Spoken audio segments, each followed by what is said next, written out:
very many kinds of learning which I could say, which I gained from this place. And the most I find is the flexibility across industries. Because in those years we were working, I worked here in glass industry, I worked in education industry, I worked in hospitality, I worked in healthcare, and the kind of projects we did across the industry groups allowed me to face different industries in real life when I was changing careers over the past so many years. And it was far much more easy for me to adjust to new industries, primarily because of the flexibility that I learned here.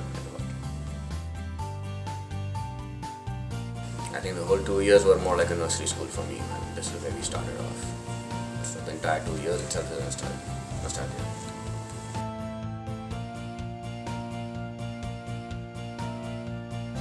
I must admit, I was not a finance professional. And they were gracious enough to give me a break in valuations. And my team lead manager somehow had moved on in the middle of an assignment in those years. And we were doing a valuation for a Spanish porcelain company, joint venture in India. And because she moved out, I got an exposure in finance structuring and valuation and joint venture, which actually became the foundation for me developing a career in investment space. There's a huge pool of very rich knowledge bases and people available here.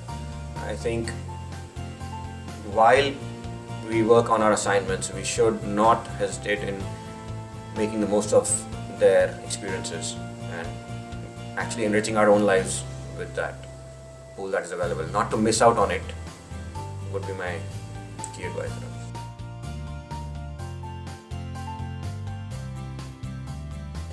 This was my first proper professional job, and I was just out of a B school, and my immediate senior just simply gave me a document one day to read, and he said, okay, read this. And I was like, okay, fine, I read it. And he says, so what do you get out of it? I said, like, this is what it is.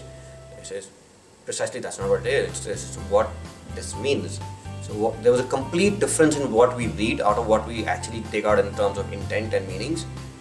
And to be able to have a good interpretation of what is available to you and in the right judgmental format was something I had never seen. So the manager actually took me word by word, read the entire statement with me, and made sure this is how I correctly interpret, and not just from a fancy weird way of a youngster coming out of who has something in his head.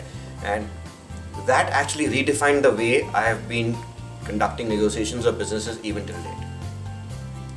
It's a very strong statement from what I could say. Maybe he doesn't even remember what he did for me that time, but that has stuck on with me for so many years. Primary foundation of negotiations. It is a part of life, and it is actually a part of life, and it is going on with us. So it's not something we can delete out of our lives.